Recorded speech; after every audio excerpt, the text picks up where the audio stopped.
Welcome to 'Cause We're Nerds, the podcast that covers trends and new releases in comics, movies, video games, board games, and much more. I'm your host, Zach, and with me is my co-host and cousin, Caleb.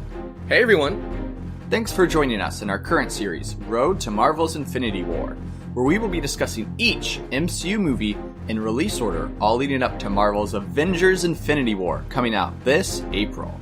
Today our podcast will shrink in size to cover Ant-Man. Originally produced along with 2008's Iron Man and The Incredible Hulk, why did it take until 2015 for this movie to finally come out? If Hank Pym is the original Ant-Man, why have Scott Lang suit up instead? And what is the microverse, and how does it open up the future of the MCU movies in an unprecedented way?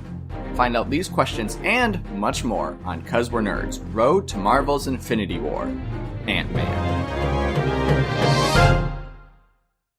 I was down at the comic store the other day, the one off of Lexington, looking at some old Avengers comics, but not old like your used panties old like nice old, like I like it, with that rustic, dusty smell, you know? Anyways, Doug from the store walks up to me and he's like, yo, I heard of this really cool movie you'd want to see, and I was like, what? For real? And he was like, yeah, for real.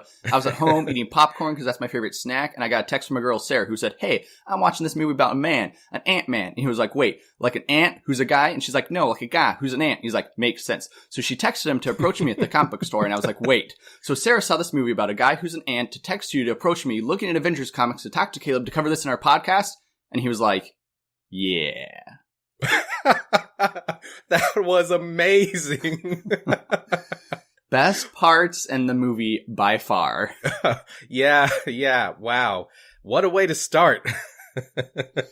Talking about starts, this movie, if you remember, we talked about it back in our Iron Man podcast. We said that Marvel had slated 3 movies: Iron Man, The Incredible Hulk, and Ant-Man.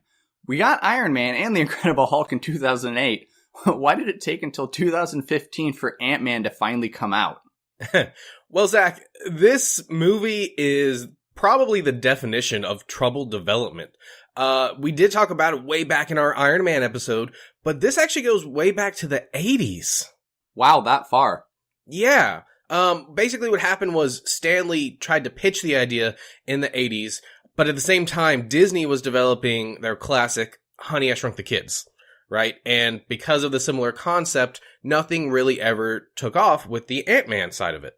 Yeah, that would make a lot of sense. Conflicting and basically the same movies. Fast forward 20 years or so, in the year 2000, none other than Howard Stern tried to get the rights to this film. No. Yeah, I guess for some reason he wanted to make a movie. I don't know what that would have been like. But thankfully, it didn't happen. Later on in 2000, Artisan Entertainment, who I believe we've talked about a few times before, announced a deal with Marvel to actually make the film. And nothing really happened, though, for a couple years. So they got the rights, but then just sat on them? That's what it looks like. It wasn't until 2003 when they hired Edgar Wright and Joe Cornish to write a treatment. Edgar wanted it to follow Scott Lang as a burglar, while Artisan wanted it to be more of a family movie. And so, again, nothing really came of it. And Wright actually thinks that the treatment he wrote was never sent to Marvel.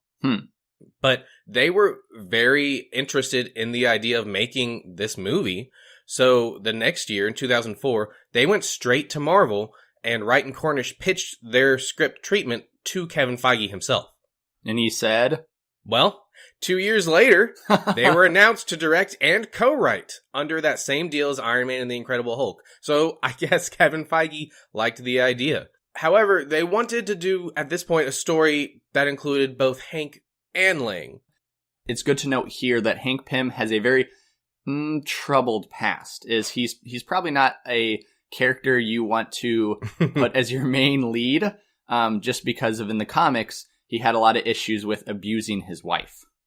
And that's exactly why they chose Lang to be the lead, because they didn't feel that Hank was a suitable role model. So that was in 2006. Again, jumping forward 2 years to 2008, this is the year Iron Man came out. The first draft was turned in for the movie. The second draft was in development. So they really were just taking their time with this script. In fact, at one point, Kevin Feige said, this isn't one of our tentpole films. we want to take our time with the script, get it right. It's more of a genre type film anyway, so we need to do it correctly because there's no reason to rush it out. And that would also make sense with the CGI. I mean, back in the 80s, the CGI probably couldn't have handled the movie we get now. Oh, yeah, no, it would have been like Honey, I Shrunk the Kids with giant leaves everywhere. No. So again, fast forwarding 2 years, and this time to 2010, it was noted that the script that they had been developing for the past 10 years or so at this point wouldn't fit into the MCU due to the origin that they had been working on, which is a problem because 2010 is the year that Thor was released, so they had done Iron Man and Iron Man 2, and the MCU was a hit, right? So you can't really go back on it. I mean, DC's trying to with their standalone films now, but their universe hasn't been as successful. So for Marvel to do that, I don't think it would have worked as well. Comic-Con, 2012, Zach. Test footage was screened. So they had shot some footage earlier in the year, Edgar Wright had, to see what the visual look of this film could be, like what the tone could be. And it was screened at Comic-Con to great response. People love this. Were you able to see that? Because it leaked online at one point. You know, I'm trying to think if I did or didn't. Wasn't one of those scenes with him running on a gun that we get in the movie? Yes, there's a couple of ideas in that made it to the movie. But it starts with him like coming up an elevator, taking out a couple guys, running on a gun.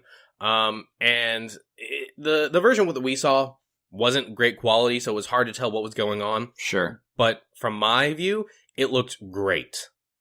And I know a lot of people were excited that Edgar Wright was making this movie. Yeah, especially because he'd been working on it for so long. And Zach, were you familiar with Wright at this point? Because he's a pretty big director in certain communities. I'm not familiar with him, but if you state some of his movies, I might have watched them.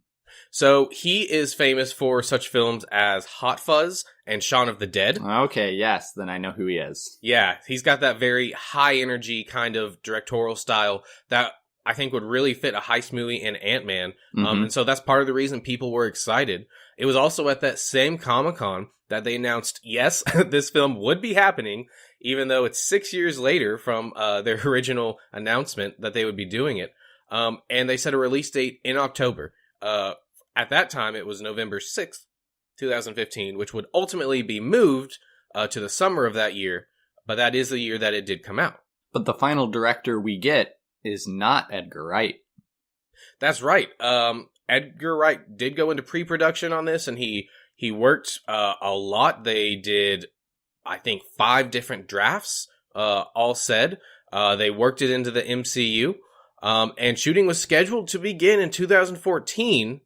They even cast people, actually. Paul Rudd was cast. Michael Douglas, Michael Pena, Evangeline Lilly. Most of the people were cast in this film.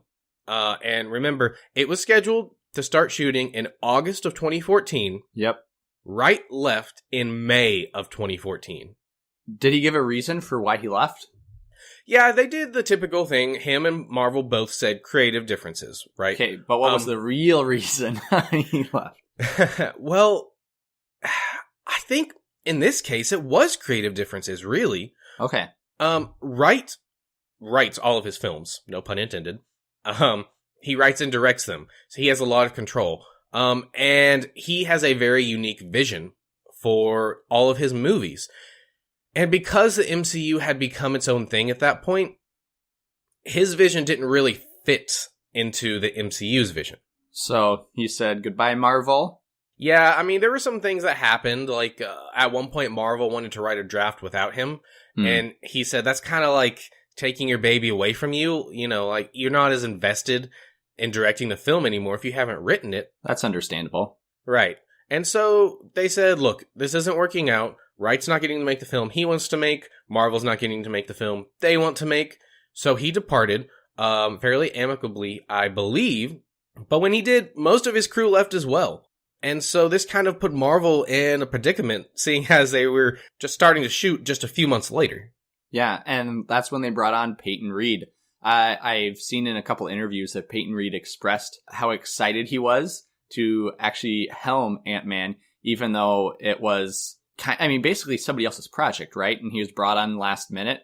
But apparently he's a huge Marvel and comic book fan, and he was just excited to be a part of this project.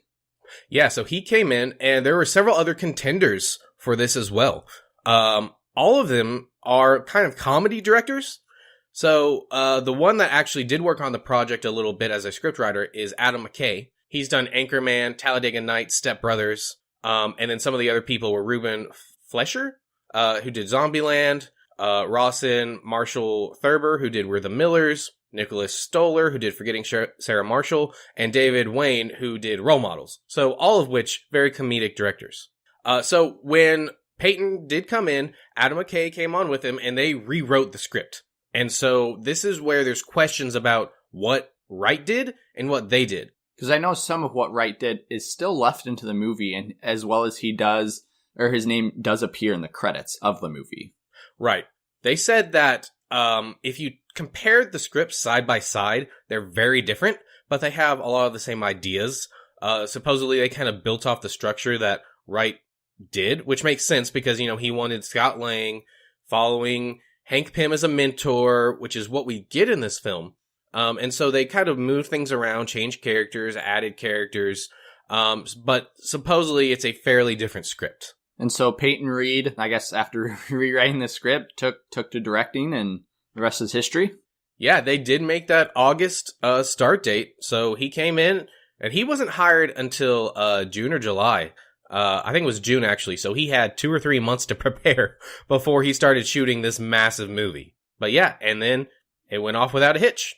So Caleb, you had mentioned that a couple of these cast members were, already cast. And the first one you had mentioned was Paul Rudd as Scott Lang. Yeah, so Scott was one of the first people cast. And as far as I can tell, there weren't too many other, big contenders for him. Yeah, he had done a lot of more humorous films in his filmography. At this point, I hadn't really seen a lot of those. But I thought he was a good casting call for this. Yeah, I think that his personality fits the character that they were going for really well.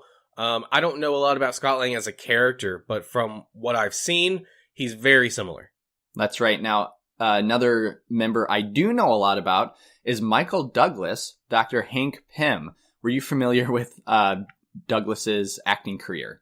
I think I had seen him in several movies at this point. I couldn't tell you what they are. Yeah. But yeah, I knew who he was. I was excited for him to be in here.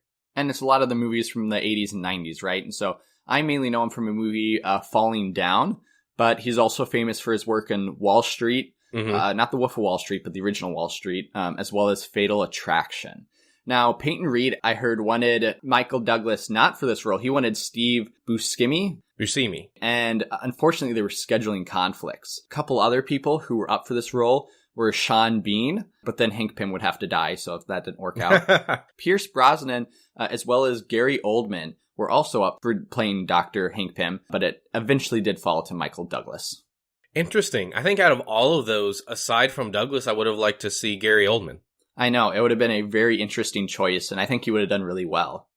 Now, we also get Corey Stoll as Darren Cross. Corey Stoll, at least I knew him from House of Cards, as he had a pretty major role in House of Cards up to this point when Ant-Man came out. Yeah, I had no idea who this guy was, and to me, he just looked like generic bad guy with no hair. He also looks like my boss's boss, so... And you know what? He sort of looks like my boss's boss. Yeah, right. No glasses, though. We get Evangeline Lilly as Hope Van Dyne. Recently, before Ant-Man, she had actually acted in a couple of those Hobbit movies. And she had also played a role in Hurt Locker, the movie we saw together. Oh, I don't even remember her in that. Yeah, I think it was a more minor role, but she does appear in it. Okay, cool. So what about Michael Pena? Yeah, so he plays a small role in Shooter. I've seen that movie. I don't remember him in that movie. And then he has some other parts here and there, but nothing that I could tell was major, as in a leading role. Right. Yeah, I do remember him in Shooter. He is a side character, but he is one of the main characters that kind of helps out the main character in that film. But yeah, I don't think I'd seen him in any comedic roles, which I feel like is more his forte. Yeah, he is an amazing supporting actor in this movie, and he definitely brings the biggest punches when it comes to comedy. So Caleb, with the backstory as well as the major casting members kind of talked about, you ready to jump into the small-scale movie? Armed with the astonishing ability to shrink in scale but increase in strength, conman Scott Lang must embrace his inner hero and help his mentor, Dr. Hank Pym, protect the secret behind his spectacular Ant-Man suit. Against seemingly insurmountable odds, Pym and Lang must plan and pull off a heist that will save the entire world. So this movie opens up without a Marvel logo in 1989, the Triskelion, and we are, I guess, reintroduced to 2 characters and introduced to 2 more characters. So we have Howard Stark, Peggy Carter, Hank Pym, and Mitchell Carson. So this is a callback to Iron Man 2 with Stark being here because it was mentioned in that film how he was a founding member of S.H.I.E.L.D. And it's also a callback because it is Howard Stark here is acted and played by John Slattery, who is the same actor who portrayed Howard Stark in Iron Man 2. Yeah, and we see Hank Pym walk in here. Dude, Zach, Marvel has kind of become famous up until this point for their CGI, especially with Captain America and shrinking him down. This is the best de-aging CGI, I think, only potentially rivaled by another film they do later, Guardians of the Galaxy Volume 2. But this is amazing, even now, with 3 years distance. It really seems like Michael Douglas is the Michael Douglas from years past. Yeah, it's incredible, really. We also get Peggy Carter here. Instead of being younger, she is older. Which, I mean, is a small feat compared to how they de-aged her in Captain America the Winter Soldier. Well, not de-aged. Oh, that's true. Re-aged. Re-aged, yeah, that'd be better. Jumping back to Hank Pym, now Caleb, you're familiar obviously that he is the original Ant-Man and was a founder of the Avengers. Do you know more than that? I know bits and pieces of his history. I know some of his troubles with his wife, which you mentioned, Janet. I know he is the original creator of Ultron. Yep. Not Stark like it is in the MCU. Stuff like that. I've seen him in cartoons. I've seen some of him in comics, but not a deep knowledge. Yeah, sure. I mean, he was created by Stan Lee, Jack Kirby, and Larry Lieber in Tales to Astonish, issue 27. It was called The Man on the Anthill, and it was interesting. In 2008, Stan Lee, during an interview, stated that he just created this short comic about a guy who could shrink, and it sold really well. And so that creative team decided to make him an ongoing character. So he reappeared again in issue 44, and this time he appeared alongside the Wasp, so Janet Van Dyne, and they both, as well as appeared in Avengers issue number 1 as founding members. So kind of later in the comic history, Hank Pym actually changes some of his names. So he started out with Ant-Man, but then he decides he's just going to use the Pym particles to grow instead and becomes Giant Man. And then he switches his name to Goliath, and then Yellow Jacket. So Yellow Jacket is a hero to start out with. A couple interesting story arcs. As we've already mentioned, he is abusive and he does hit his wife. And because of that, he's disbanded from the Avengers for a long time. He also created Ultron, which we talked about in our previous podcast. Currently in the comics, it's really weird because Ultron and Pym have melded together. I talked about it in our last podcast. It's strange. But yeah, he is one of the founding members of the Avengers. Now, Zach, it's interesting to note that supposedly the reason that he and the Wasp were not in the Avengers, the movie, is because Edgar Wright asked Marvel to hold off on using them because he'd been developing the script for so long. Really? I didn't know that. I read that. I don't know if it's true, but it seems likely to me. Do you think we'll actually see them in an Avengers movie? Because they weren't in Avengers Age of Ultron, which means they could be in Avengers Infinity War. However, if you have looked at the either production stills that have been released or all the material for marketing that has been released, for example, there's some magazine, was it? Entertainment Weekly. Yes, Entertainment Weekly just released images of all the heroes, and they said 22 heroes. Ant-Man and the Wasp do not appear on any of those images. So will they even make an appearance in Infinity War? Yeah, I think it's been confirmed that Ant-Man is in it. Wasp, I don't know, because that's a plot point for the sequel, which comes out after Infinity War. So they might make a small cameo, but I don't think they play a huge role in that movie. So we skip in the movie from 1989 to the present day, and here we see Scott Lang in prison, and he, is able to finally get out of prison after serving his term, and sees his friend as well, Luis. Yes, Luis, as you mentioned, probably the best part of this movie. He is hilarious. He isn't in the comics. He was made just for this movie as Scott Lang's friend. And this character seems very much like a leftover piece from Edgar Wright's script. Just the way he talks and the way he acts. I don't know if this was Michael Pena's doing or if it was in the script, but I can only imagine how much better this would be if it was Edgar Wright at the helm. Yeah, whenever Luis was on screen, I found myself laughing at whatever was coming out of his mouth. Pena did a fantastic job acting and supporting Scott in this role. So, as you mentioned, we do see Lang getting out of prison. Has he been in prison in the comics? Is this part of his character? Yeah, so this movie follows his comic origin fairly well. His first appearance was in Avengers 181, but he just appeared as Scott Lang. I don't think he was really a long-term character. He was like a simple security electrician. That was it. But he appeared again in Marvel Premiere issue 47 as Ant-Man. And both of those issues were in 1979. So he was created by David Michelin and John Burney. I just butchered both those names, so don't try to spell them. But I mean, like the movie, it's the same as the comic book. So he was divorced. He was an electronics expert. He turned to burglary for money. And then the comics are a little bit different. So after that, after he got out of prison, he works at the Stark International Technology. And his daughter, he does have a daughter, Casey, but she was suffering from a heart condition. And so he ends up breaking into Dr. Pym's home, finds the Ant-Man suit, and then Pym gives him the suit if he uses it for lawful use. So, Zach, in the comics, did they change her name for the movie? Because in the movie, her name is Cassie. No, you're correct. So in the comics, it is Cassie. I believe I just incorrectly stated Casey, but in the comics as well as the movie, the name's the same, Cassie. Okay, gotcha. Other than that, it's pretty much the same. His comic didn't sell super well, and so Ant-Man just started appearing in other comics, like the Future Foundation, which is kind of an offshoot of the Fantastic Four. And in the comics, it's interesting to note that Cassie actually becomes a superhero, and because she basically starts sneaking Pym particles, and she is able to grow and shrink. It's like her super ability. Basically, she digests so many of them, or uses so many of them. I'm not really sure exactly how it works, but then she gains the superpowers to do it automatically without a suit. And then she gets killed. Does she have a superhero name? I'm sure she does. I couldn't find one. All I know is that she gets killed by Dr. Doom. Oh, what a way to go.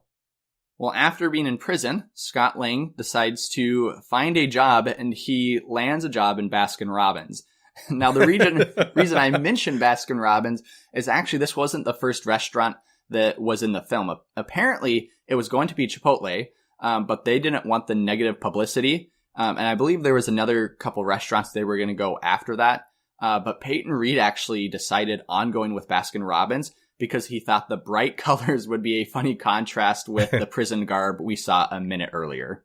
Yeah, and I think he hit it right on the money. And also, aside from Luis, this is probably the funniest scene in the movie. Yeah. The manager kind of takes him in the back, says he knows he was in prison, and Scott thinks he's going to get, scot-free. Oh no.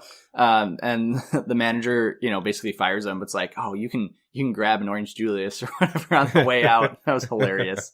Baskin-Robbins always finds out. Yeah. And Luis kind of carries that comedy. He's like, dude, man, Baskin-Robbins always finds out. It's hilarious. So since he's fired, he does go back home, and he's staying at Luis's place now, I think. Close. He's actually staying at the Milgram Hotel, which is actually an Easter egg. It's a reference to Al Milgram, who is an artist, inker, editor, and writer for Marvel, and I think he did a stint on DC as well, but he is well known for West Coast Avengers. Oh, okay, cool. Well, there's another Easter egg somewhere around here. I can't remember exactly if it's in the hotel or not, but there's posters up for a certain drink we've seen before. That's right. Pingo Doc Pop? I don't know if that's correct. It's the pop bottles that Bruce Banner was, the pop company Bruce Banner was working at in The Incredible Hulk back in 2008. Yeah, that same one that killed Stan Lee. Yeah, that's right, even though he's still alive, and we'll see him later on. We're also introduced to two other supporting characters, Kurt, who's the Russian, played by David Dostmalchain. Dostmalchain? It's a Russian name. Something like that. And we're also introduced to the other character, Dave, played by T.I. What'd you think of these characters? I kind of like all of this crew. Like, they're all really quirky and funny. I remember them actually playing a bigger role than they do, because they don't do a whole lot for most of this movie, but they're funny. I especially like Kurt, the Russian. Yeah, it's a great crew. Very stereotypical in movies, but I think that was on purpose to hype up the humor. Yeah, I agree. So while Scott is acclimating himself back into society, we get our first taste of Pym technology. That's right. We are introduced to a much older Dr. Hank Pym, as well as a few other characters. So we see Darren Cross, Hope Van Dyne, who meet Hank Pym, and it's very obviously set up right away that Darren Cross knows Pym, as well as Hope is his daughter. That's right, and there's some tension here, you can tell. We do get a lot of exposition here explaining that this is Pym's company, and he was a mentor to Darren, and Hope is his daughter, but they had a falling out. All kinds of stuff going on here. But I want to focus on something that should seem insignificant. Are you referring to A Tale to Astonish? Well, I am not, but since you brought it up, in this scene, Darren is talking, and he used the line, Tales to Astonish, which, as you mentioned, Zach, is the comic that Ant-Man originally appeared in. That's right. What I'm referring to is something a bit smaller. Boo. When Hank is coming into the building, we see him put his keys in a little tray to go around security. He's got a tank keychain on his keys. This comes back later in the movie as a major plot point, as we find out it is a real tank, and it grows, and they use it to escape. My issue, though, is in this movie, it's explained that what Pym particles do is shrink the distance between particles, between molecules, while increasing the density. What that means is you get smaller, but you still have the same strength, you still have the same weight. So this tank should weigh as much as a regular tank. They even call it out later in the film when they're talking about Scott shrinking and how he's basically a bullet now because he's so small, but he has the same mass. It would kill someone. You couldn't carry this tank around in your pocket. It just wouldn't work. The movie breaks its own rules. And I think that's something that the movie does a lot. I'm not a physicist, I'm not a scientist, but I don't think a lot of what they state in here would actually work in real life if you're going to try to shrink somebody down. So, Caleb, just go with it. Well, yeah, but I wanted to point it out because specifically it's breaking its own rules. There's all kinds of other science things that might not be right, but they don't specifically call them out. So that's a big thing in screenwriting, is if you're going to say something, you got to follow it. No, and that's exactly right. Well, we are introduced to our villain, Darren Cross, who actually is from the comics. And so he was created, again, by David Michelin and John Byrne, butchering those names. And he appeared in Marvel Premiere 47 in 1979. Now, originally in the comics, he was the CEO of Cross Technology, like he is in the movies. But here's where it changes a little bit differently. In the comics, he has a heart condition. And so he makes like this pacemaker that, I don't really know exactly how it works, but it gives him abilities, which is like, what? And he looks like the Purple Hulk. I mean, like a Purple Hulk. That's what happens, is the abilities it gives him. But unfortunately, when he uses these abilities, it burns his heart out. And so he decides to seek out the help of some heart surgeons this is how he meets Scott Lang, because Scott Lang was also seeking out heart surgeons for Cassie as well, right? So they both kind of find the same heart surgeon. Then Darren Cross dies in the battle. I was really expecting you to say Darren Cross double crosses him. Oh, boo. No, he dies. And that's it. I mean, so he has a really quick appearance. He does meet Scott Lang, but other than that, it's not huge. Is that in more than one comic, or is he pretty much a one and done? Yeah, I think that's just in one comic. I mean, they relaunch him in Astonishing Ant-Man 12, but that comes out in 2016. So that's after the movie. Oh, yeah. And then he is Yellow Jacket, because he isn't Yellow Jacket in his original appearance. He's like that Purple Hulk. Now, somebody who actually doesn't really appear in the comics is Hope Van Dyne. Yeah, so this is, in the movie at least, Hank and Janet's daughter. That's right. In the comics, she isn't on the regular Earth. She's actually on a different Earth, Earth 982. And she was created in 1999.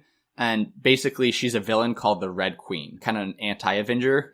What's interesting to note is in that comic run by Tom DeFalco and Ron Francis called A-Next, issue 7, she creates her own anti-Avengers team called the Revengers, a team that we'll later hear about in Thor Ragnarok. But, you know, in the original comic Marvel run, she has really no place, and so she's basically just a character for this movie. Interesting. I wasn't aware of that. So, while we're also here, we get a quick kind of old footage flashback type scene of Ant-Man. And, Zach, I really liked this. I actually wish we would have seen more of these types of scenes in the movie. What were your thoughts? Yeah, some of my favorite action scenes were the flashback scenes. This one and then the one we get with the original Ant-Man and Wasp. So as we're in here, Darren Cross is basically talking to everyone because, as you mentioned, he is the CEO at this point. And he's brought in some potential buyers to show off his new invention, which is that Yellow Jacket suit. Now, some of these buyers have ties to the comics, right, Zach? That's right. Well, one in particular. So Mitchell Carson, played by Martin Donovan, and he appears in Marvel Team Up, Volume 3, Issue 21, so in 2006, so not a long time ago. But he was created by Robert Kirkman, who you might know from who created The Walking Dead. Yeah.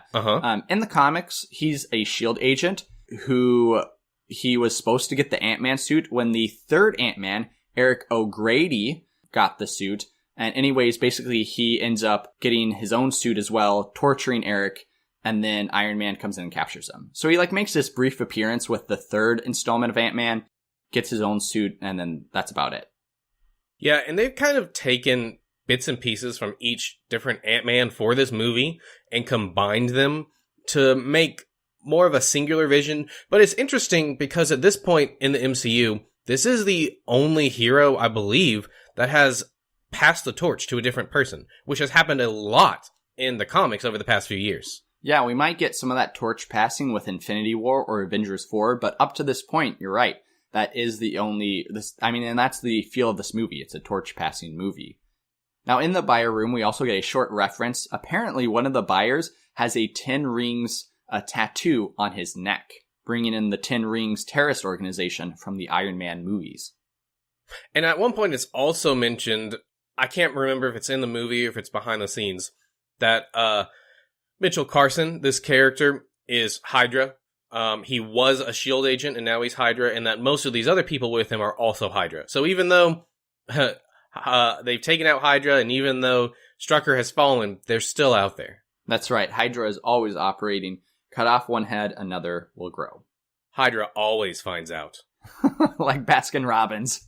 Well, after PIM technology, we actually finally visit the home of Maggie, Paxton, and Cassie, and it is Cassie's birthday party. So here we get Scott Lang visiting his ex-wife and the ex-wife's fiance in a little, I guess, powwow. I actually like this kind of side story because it humanizes Scott Lang. It gives him a family, but it carries on with the comics that, it's not just a kind of Clint Barton, the family's all okay, but it's just kind of this messy situation.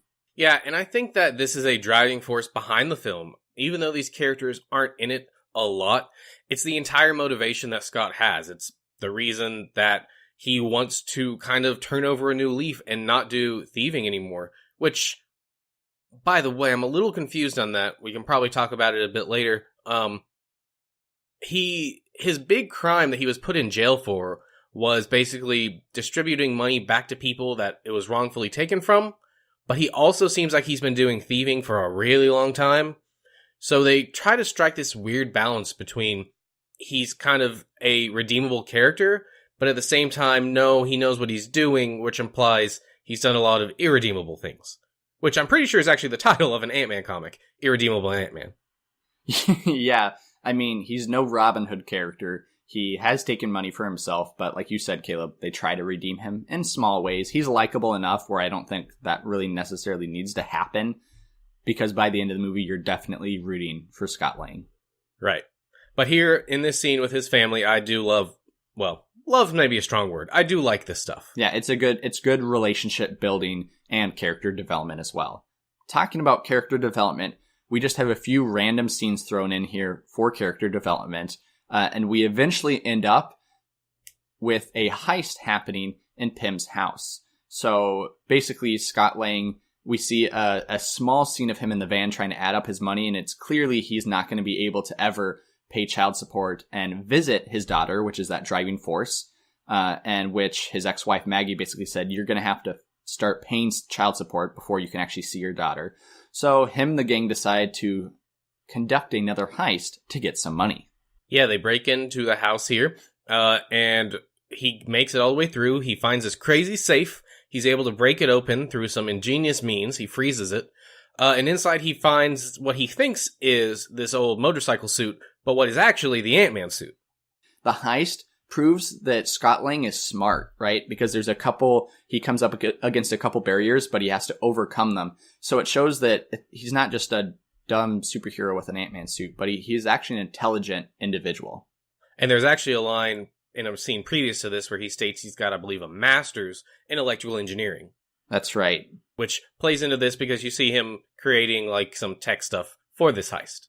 Now, Caleb, we quickly jump over to Pym Technology. We see Darren Cross as well as Hope, and they are getting a little closer to being able to use the Pym particles. So, I mean, this is putting that pressure that we were missing in Age of Ultron on Scott Lang, on Hank, and on Hope. Now, I wanted to mention that there's this scene and another scene that involves them trying to shrink a lamb. Apparently, during one of these scenes with all the actors, they shot the scene, then they took a lunch break, and the caterers that were doing lunch during that day were serving lamb chops. Oh, yeah, no. Apparently, it put everybody in a very awkward mood. Oh, wow. Yeah, let's not do that next time. Exactly. But now that Scott has the suit, we see him in kind of that hotel area in the bathroom, and he gets curious and he puts it on for the first time. I was going to ask you, Caleb, does that make sense that he puts it on? Because I'm thinking, okay, he found this motorcycle suit. Why didn't he go to his first pawn shop and sell it for as much money as he could get? But he puts it on, which I thought was kind of weird. Well, I think he takes it back to that place and he's just kind of looking at it. And I mean, if it were me, I don't know if I would put on the suit. I would put on the helmet because the helmet looks cool. True. But I don't know. I mean, he's an electrical engineer, so maybe he noticed that it's kind of weird and he wanted to see what it did. It is a bit contrived, but it's not the worst way it could have happened. But he does put on the suit and he shrinks. And you saw a lot of this first scene in the trailers where he shrinks in the bathtub and then the water's turned on and he runs away. What did you think about the first time that we see him shrink and the CGI? So I've got a couple thoughts about this scene. CGI-wise, I think, with very few exceptions, the CGI in this entire film is exceptional. All of the small shots, I think, look fantastic. I think the environments and the way he moves and kind of that disorienting kind of haze that sometimes is over the scene is fantastic. I really love that. What I don't love so much is Hank seems very hostile in this scene. True. He's ready just to let Scott die. He's like, trial by fire, hope you figure it out. Yeah, that was a little awkward. But as far as the CGI, it looked amazing. And what I loved about these scenes and just the rest of the movie is the size comparison that happens with Ant-Man. Is you can really tell, when you're down that size, yeah, water's scary. Okay, yeah, that's not a cat or a dog, that's a rat, which could be really scary, right?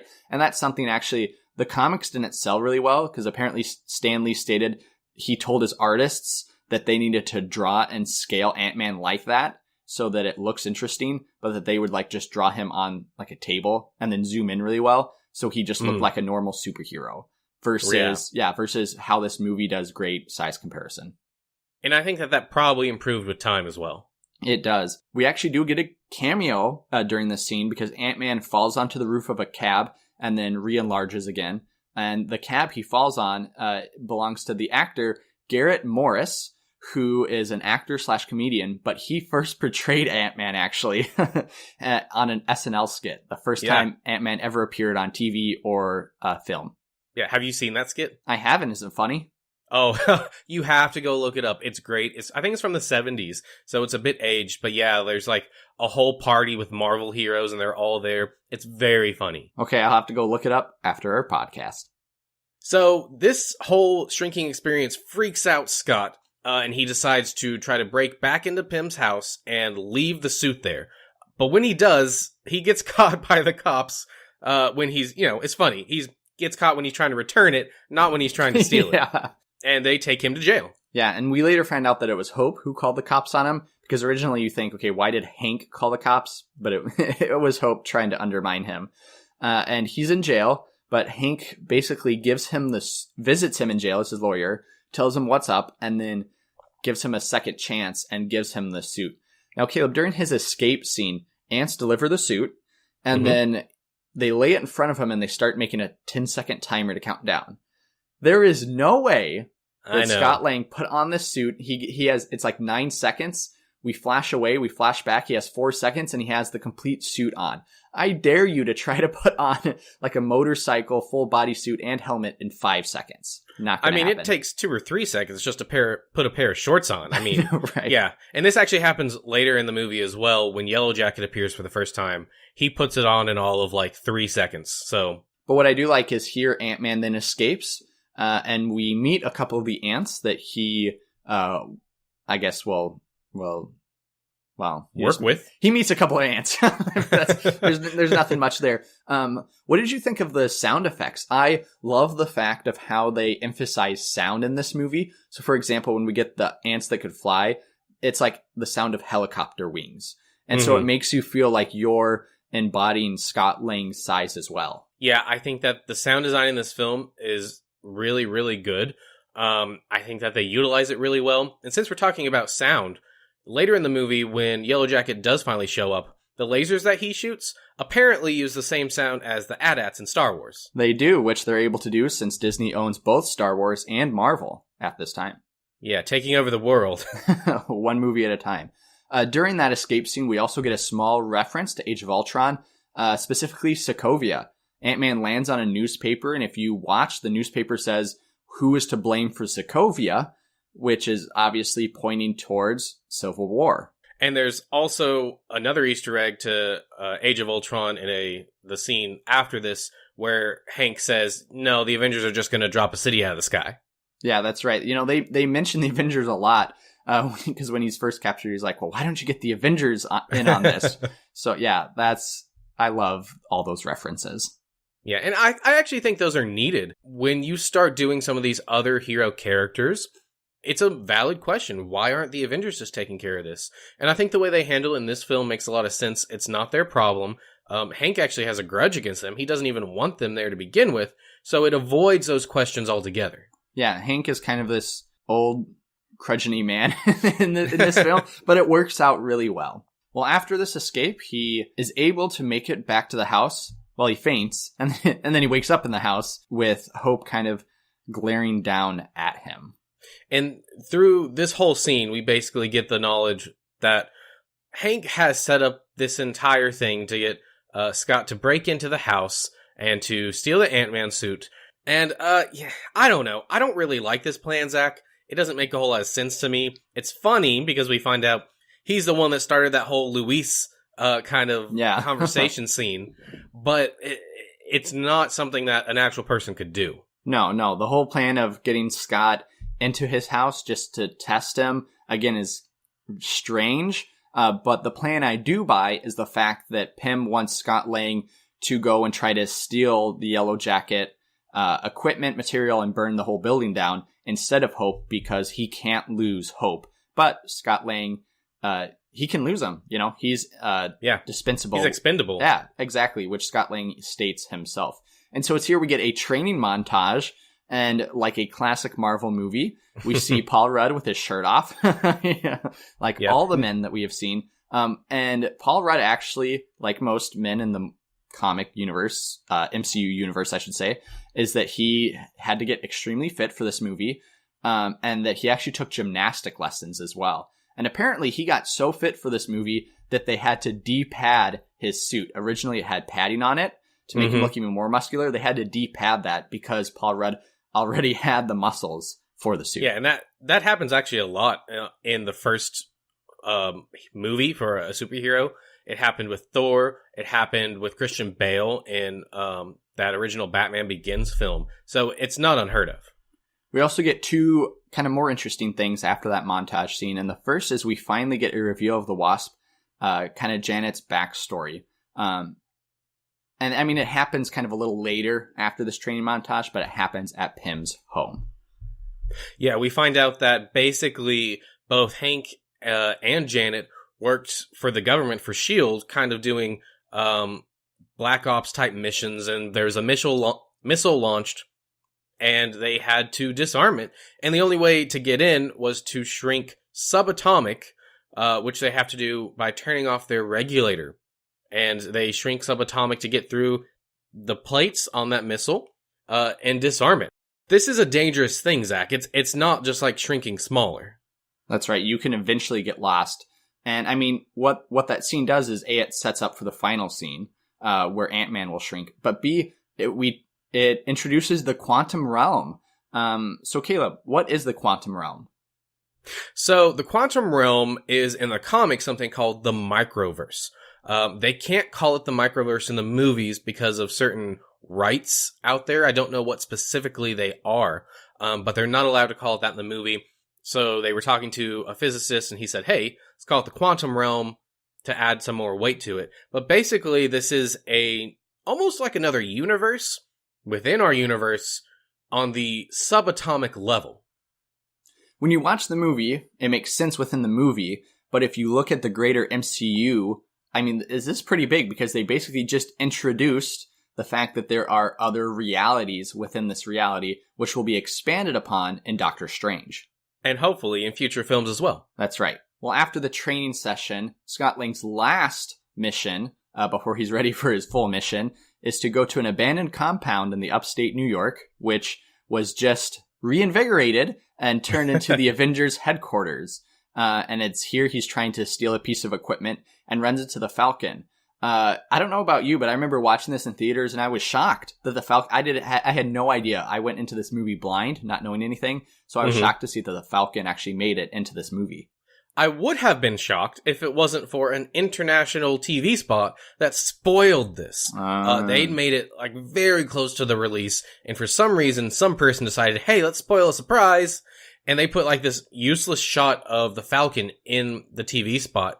So I knew he was in this. So I wish I didn't, because it would have been a great surprise. Now, originally the Falcon actually wasn't in the script, but apparently Paul Rudd, as well as Adam McKay, went to go see The Winter Soldier and loved the character of Sam Wilson in the movie so much that they asked Kevin Feige if they can include him in the movie. And apparently Kevin Feige said it would actually fit perfectly. And so, boom, Falcon is in Ant-Man.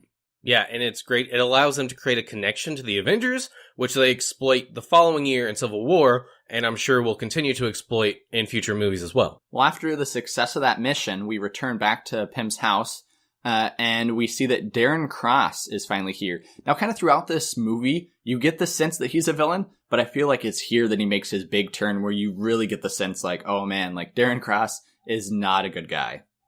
Well, kind of, because he does have that scene fairly early on where he just vaporizes a dude. Oh, that's true. That's probably more that scene where he just kills another guy. Yeah. Yeah, he uses that same technology he's testing on the goats and just turns them into goo. And I don't know about you, Zach, but in that scene when he wipes him off the floor, it is like cringy for me. Yeah. Yeah. And then he's still talking to him too. It's so nasty. So creepy. But yeah, he is here in the house, and he is threatening, basically, Hank, without saying it. We find out later in the movie that he actually came here to kill Hank that night, and he didn't because he realized Hope was there, even though they didn't think that he did. But what this does do is it's kind of a plot device because he ups security at PIM Technology, which means they need a crew instead of just a one-man show. Thus, bring in the comedy crew. Well, not a comedy crew, but Luis and his friends. Yeah, the comedy crew. Exactly. So they come in and begrudgingly, Hank and Hope decide to work with him.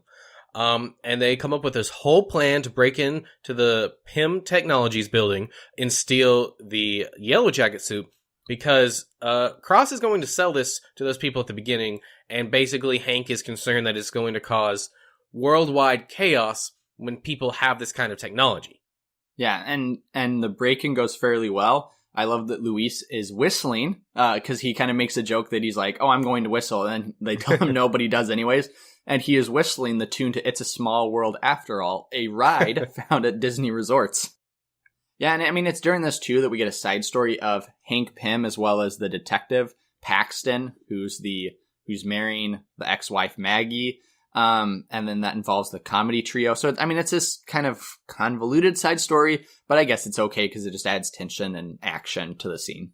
Well, and it's during this scene that we get Darren Cross's final plan, that he actually knew about the fact that Ant-Man was going to try to break in and steal his Yellow Jacket suit. What did you think of that? I mean, did it seem okay? For me, it kind of came out of left field. But it would make sense. Darren Cross is the guy that would have spies, all around and just figure out this type of stuff. I mean, I guess it makes sense. If he realized Hope was there, maybe he could have made the connection that they were going to try to steal it. I don't know. Him being caught took me by complete surprise. And I was like, oh, wow, what are they going to do with this? Because this was a turn I did not see coming.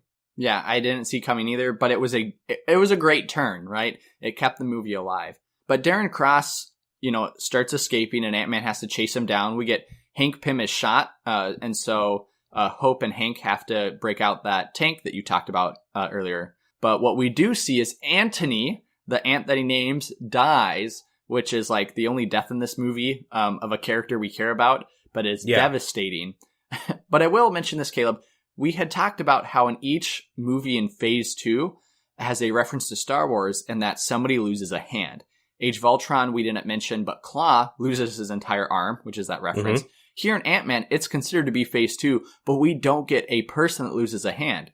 So is the fact that Anthony loses he dies, but we see his wing. Is that kind of the reference to Star Wars? Or is it more of this AT-AT fire from Yellow Jacket's lasers? I couldn't really find it. No, so this one I feel like is a little bit of a cheat. Most of those other movies, someone actually lost a hand or an arm, at least temporarily. This one, it's actually Yellow Jacket's death scene. When he's shrinking into himself, his arm is the first to go. And that's considered the reference. Okay, that makes sense. Well, talking about Yellow Jacket, Darren Cross tries to escape in a helicopter chased down by Scott Lang as Ant-Man and dons the Yellow Jacket suit. And they both wind up in a briefcase during this flight and start attacking each other. And what I think is this is like the best fight scene between the Yellow Jacket and Ant-Man in the briefcase and then later on Thomas the Train because they shrink everything down to size. And it's just really interesting and fun to watch. Yeah, it is a really nice visual. One thing that I do want to point out is the Ant-Man suit that they used on set was practical, right? They actually built that. They put it on. This Yellow Jacket suit, they never ever built. The entire thing is CG.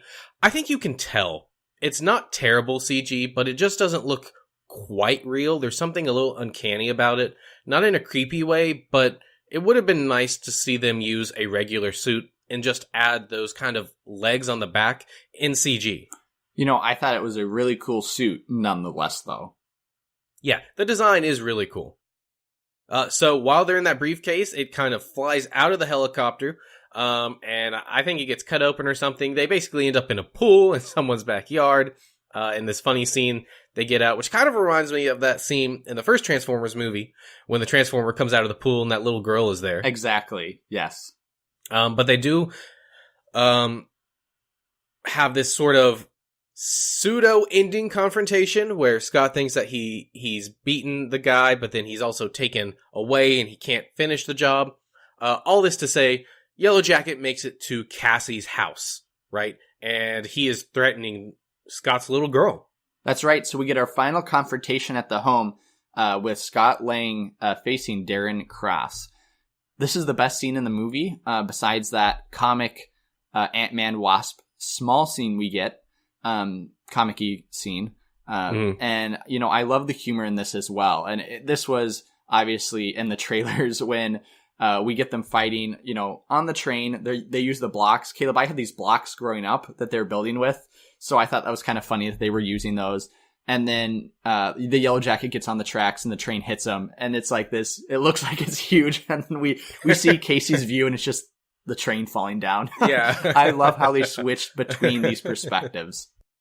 Yeah, they play this as for comedy a lot, and it's great. And also, when they do shrink down, it is a little bit terrifying. Mm-hmm. The fight that's going on, especially with those lasers, because they just cut through everything. But you're right, I really do like this scene. While they're fighting, Scott realizes that to beat him, he's got to go through and disable his suit.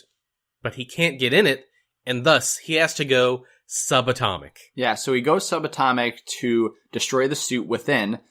This is probably one of the most brutal death scenes. It's not brutal visually, but if you actually imagine what's happening to Darren Cross, because his body breaks within itself. And so you see his arms, you already talked about the scale, but they break in. I was thinking to myself how painful a death this must be, an excruciating experience for sure. Because you can hear his bones crunch when this is happening. Yeah, and as I mentioned back in our Thor the Dark World episode, this is also very similar to Curse's death in that film, where they kind of implode on each other. And so what the Yellow Jacket, dead, Ant-Man... Well, actually, before we get there, Zach, there's an Easter egg I want to point out. Yeah. Zach goes subatomic. I do. Scott goes subatomic, gets into the suit, and we spend a few minutes in here, but there's a very faint Easter egg. It's blink and you miss it. It happens twice. Once when he goes in, once when he comes out, of a figure. It looks like a human figure, while he's shrinking down. It's kind of like this shadow. This is supposed to be Janet, an Easter egg that says she is still trapped in the quantum realm, and that maybe she can be rescued. Yeah, I love the subatomic level we see here because, as you mentioned, Caleb, not only do you get that Easter egg, but when he first shrinks down, you see dust mites, but then it quickly goes from that reality into this microverse because it's very odd, very strange, and very reminiscent of the movie Doctor Strange we'll get a little later on. Exactly, and that was kind of billed as a lead-in to Doctor Strange. But as you said, Zach, now Yellow Jacket is dead. That's right, he's finished off, and we get a couple scenes kind of closing and putting a nice bow on this movie. And the first is we see that Hope and Scott kind of have this relationship forming. We haven't really mentioned their relationship throughout this whole movie. For me, it worked. I thought it was a pretty good relationship. I didn't feel like they had amazing chemistry, but, for the most part, it was workable. Yeah, I agree. I think that certain scenes work better than others, but I think I do like them as a couple. And the other bow we kind of put on this movie, too, is Scott's relationship with the family. I can't stress enough, but I love how this ends. It's not your typical movie where, the ex-wife Maggie decides to leave the new fiancé and go back to Scott, but instead it's just introducing Scott into this family dynamic, and I thought it works out really well as the new pet dog, or should I say pet ant. That freaks me out so much. Super weird. Yeah. And then as they're sitting there eating, we do cut to a final montage for the film, which is where we get our Stan Lee cameo right at the end. That's right. So it's a famous Luis montage, and we see Stan Lee. We also get a reference in this kind of montage. One of the ladies says, because the Falcon's talking to this reporter, I believe, and he's looking for Ant-Man, and she's like, well, who are you looking for? Somebody who can jump, somebody who could crawl, somebody who could swing, or crawls up walls. So originally people thought this was a Spider-Man reference. That was both disproven by Peyton Reed as well as Kevin Feige. They've said this was not a reference to Spider-Man. However, I still think you can take it as one because a guy who crawls up walls / swings, there's really only a couple people you're mentioning. Yeah. I didn't realize that they had said it wasn't. I always thought it was. And it really works well because the next movie is Civil War, which introduces Spider-Man to the universe. So forget them. This is. That's right. And so that ends the movie. However, we do get 2 end credit scenes. Caleb, what's the first scene we get? So the first scene is Hank with his daughter, Hope, basically introducing her to an unfinished prototype that they were working on for a new Wasp suit, kind of hinting at the fact that she will be the modern-day incarnation of the Wasp. That's right. And this is pretty much the same suit, I believe, we have seen for the marketing for Ant-Man and the Wasp. It's... How do I say this in a PJ fashion? The design's a little phallic. I don't know if... Do you know what I'm talking about? I do know what you're talking about. If you search it on the internet, you will find a lot of people complaining about it. I don't think it's done on purpose. And in fact, that is the exact same shape she has on her costume in the comics. It's not on purpose. It's not supposed to be that way. It's just people seeing things that aren't really there. But they're there. They're definitely there. It's there, but you really have to look for it. And I think you're right. I think it is the same design. I want to say some of the colors are different, because I think like the helmet here is gold or something, and it's not in the trailers for the sequel. But yeah, I think this was a really great tease. We also get I thought, an amazing scene at this time. So the last end credit scene is a shot from Civil War. So remember at the time of Ant-Man, the scene didn't make much sense, because we see Captain America and the Falcon, and they find Bucky, and then they're talking about what they're going to do, and the Falcon goes, well, I know a guy, indicating Ant-Man. After watching the Civil War, I now realize that this was already shot, and so they just included it, because at the time, I mean, it's not a well-structured scene, because it's just a random scene in the Civil War movie. Right, but it does tie back, because Falcon was looking for him at the end of this film, so it sort of has some ties. And so that wraps up our movie. But Zach, before we kind of go on to the next thing, I just want to mention here, we talked about last week how Age of Ultron didn't have an end credit scene. At one point when Wright was still on this project, I think around 2014, they actually wrote an end credit scene for Ant-Man that was supposed to be attached to the end of Age of Ultron. Oh. And I kind of think because that fell through, that's why we don't have that end credit scene at the end of Age of Ultron. Wow, that would make a lot of sense. Yeah, so... cool fact. So what was the critical and commercial success of our movie, Ant-Man? All right, well, Zach, Ant-Man was finally released on July 17th of 2015 with a budget of $142 million. Its worldwide gross was $519 million. So that's about a 350% return. That makes it the lowest grossing of the Phase 2 movies, both strictly dollar amount and return percentage. But that's not a bad thing, because it is higher than several of the Phase 1 films. So that's still on that upward trajectory for Marvel. It's currently sitting at an 82% on Rotten Tomatoes, and a 64 on Metacritic. So, like, that's not amazing, but it's decent. Unlike most of our other Marvel movies, it was not nominated for as many awards. It only was nominated for 19, and it did win one of them, which was Best Comic to Film Motion Picture. So it did all right for being a Marvel movie. Yeah, it did all right for a Marvel movie. It did pretty good for being just any movie. Okay, so with that in mind, turning to the legacy of kind of Ant-Man, did Ant-Man as a movie work? Because it's reported that Paul Rudd, when he actually got the role of Scott Lang, told his 9-year-old son he was going to be Ant-Man, and his son stated, wow, I can't wait to see how stupid that'll be. So... yeah, I think that sums up, like, you know, what people were probably thinking of this movie leading into it. Yeah, and I agree. I mean, Ant-Man is not a very well-known character, especially at this point. Yeah, we have Spider-Man, which is an insect or an arachnid, technically, but he is beloved by the world. So to bring in this other kind of strangely named character, it doesn't seem like it's going to work. I mean, even in the trailers leading up to the movie, they were making fun of the name. That doesn't make it in the final cut of the film, but... yeah, do you remember that, Zach? I do, yeah. It was kind of a running joke within the trailer.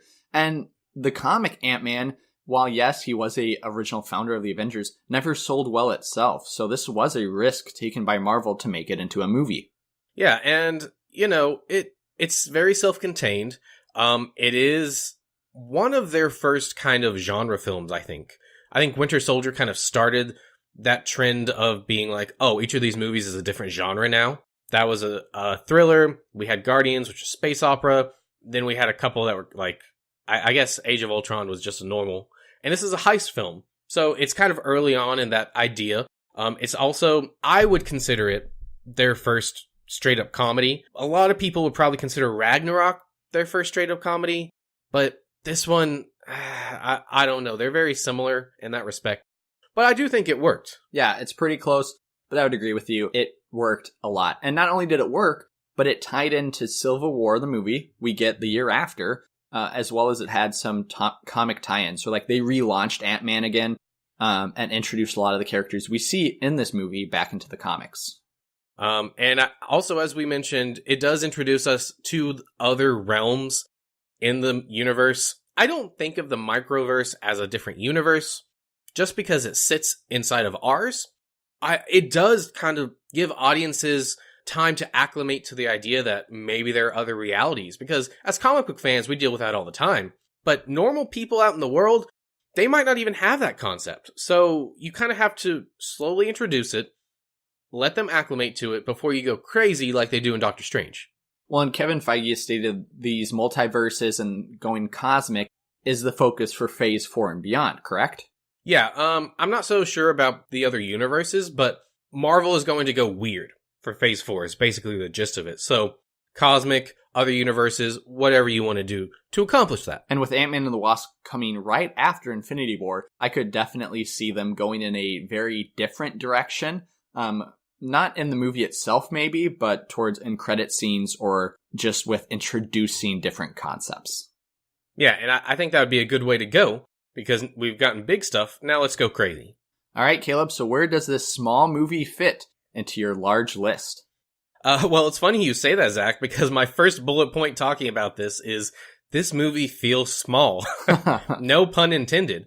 But compared to all of the other Marvel movies we'd gotten in Phase 2, it's very self-contained. It does have some references to the Avengers, but they feel very tenuous. They don't have to be there. They don't take away from anything. And so it's kind of a different film. The other new group that we got in Phase 2 was Guardians. That had 5 characters in it, and it was cosmic, which was completely new. So this one feels much more like those Phase 1 movies. In fact, it's very similar in structure to Iron Man, in the fact that you've got this character that's trying to redeem himself. He gets a suit, practices with the suit, he uses the suit to stop a different crazy guy in a suit. It's kind of that same structure. And so it kind of feels like a throwback in certain ways. Was it a disappointment? To some people, because Edgar Wright left. Because this movie, regardless of how you feel about it, it could have been amazing, because everything Edgar Wright does is great. And so now it's not that same movie, and so people were disappointed. For me personally, I like this movie. The first time I saw it, and even this time, I was more excited for a sequel in what they could do in that than what they do in this film. Because the whole shrinking idea is great. You could do all kinds of stuff. I do think this movie drags a bit, sometimes in the middle. It's not as good the second time you watch it. I'm just going to put it out there. There's not enough here to make it a really repeatable movie. But it's still good. And so when I look at my list, I'm like, this is more of an average movie for Marvel, right? Middle of the road. Where do I put it? And so I've got like Age of Ultron, Thor the Dark World, Captain America, and The Incredible Hulk. So where in that list does it fall? Well, not as fun as Age of Ultron. Yeah, that movie has issues, but it's crazy and comic booky. Is it as good as Thor the Dark World? I don't know. But because we have Captain America under that, I feel Captain America is better than this film. So I'm going to put mine at my number 9 spot, which brings my new list to number 1, Captain America the Winter Soldier, then Guardians, then Avengers, Iron Man, Thor, Avengers 2, Thor 2, Captain America 1, Ant-Man, The Incredible Hulk, Iron Man 3, and then Iron Man 2, which is a little bit lower on my list than I thought it would land. What about you, Zach? Yeah, I'm surprised it's that low on your list. For me, what you said, Caleb, I would agree a lot with. But I thought this was a, great movie. It had great jokes. It was good casting all around. It was a great premise. Maybe some of the downfalls were sort of a vanilla villain, that we get in a lot of the MCU movies. But for the most part, this was a good movie. It does feel kind of like an average movie, even though it's humorous. And you know what? It has everything. It's a good movie. But when you lay it out compared to the other MCU movies, it kind of falls more average. What I will say is this. For me, it's the higher end of the average than the lower end of the spectrum, which is what it looks like you kind of put it on. And that is because I tend more to like humorous movies, the more serious movies, as well as the fact that I like that this was just neat and self-contained.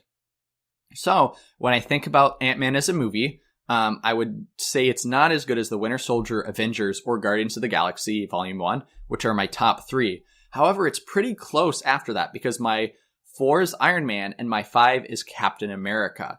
And so I would actually group Ant-Man with Iron Man and Captain America. Now, where I would group it within kind of that contingent, I would say might change on the day and might change on what I'm feeling like. But it is definitely better than my number 6, which is Age of Ultron, as well as the Thor movies. So where I ended up putting it was right smack dab in between Captain America and Iron Man. I think, unlike yourself, Caleb, I think this movie is better than Captain America, just with the humor and how self-contained it is. However, Iron Man is so iconic, as well as I don't think Ant-Man has the chemistry between actors that Iron Man did between, well, Robert Downey Jr., who kind of held up this movie, and between him and Gwyneth Paltrow. So, when I make my new list of movies, it is Captain America the Winter Soldier is 1, Avengers as number 2, Guardians of the Galaxy Volume 1 is 3, Iron Man is 4, Ant-Man then is my number 5, making my bottom list, well, Captain America is 6, which is like the middle of the pack now, with Age of Ultron 7, Thor 2 is 8, Thor 1 is 9, Iron Man 2 is 10, Incredible Hulk is 11, and finally Iron Man 3 as my number 12. Wow. Okay. Well, we were very divided on this film. And I want to make a point that we both enjoyed this film. But when you're ranking Marvel movies, there's just so many. It's got to go somewhere. It's hard, but we would definitely like to see what you guys thought about it. And so let us know. Send us an email or comment on our Facebook page. Yeah, and we do want to thank all of you for listening. We've been doing this for a while now, and we do appreciate it.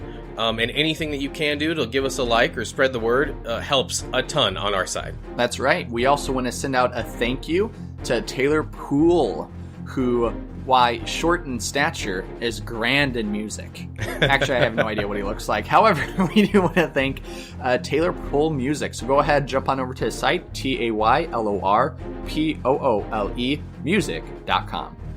And we also want to give a shout out to our friends over at CNC Power Hour on Twitch. While you're waiting for our next episode, why don't you check them out on Sundays at 4 o'clock p.m. Eastern Time. And during the week, just randomly, they stream video games and Magic the Gathering. And CNC Power Hour is no small matter. Oh! Thanks for listening to 'Cause We're Nerds. Road to Marvel's Infinity War. Ant-Man. We would love to hear your comments or feedback at cuzwerenerds@gmail.com. That's CUZWERENERDS@gmail.com. You can leave us a review on iTunes or follow us on Twitter, Instagram, Facebook, or any other major social networks or podcasting sites. Join us next week as we take either Team Captain America or Team Iron Man in Captain America Civil War. What inspiration does this movie take from the massive 2006 to 2007 comic crossover event of the same name? Why did Marvel not include Hulk or Thor? And which side do we agree with more? Find out these questions and much more on 'Cause We're Nerds. Road to Marvel's Infinity War. Captain America Civil War. Stay nerdy.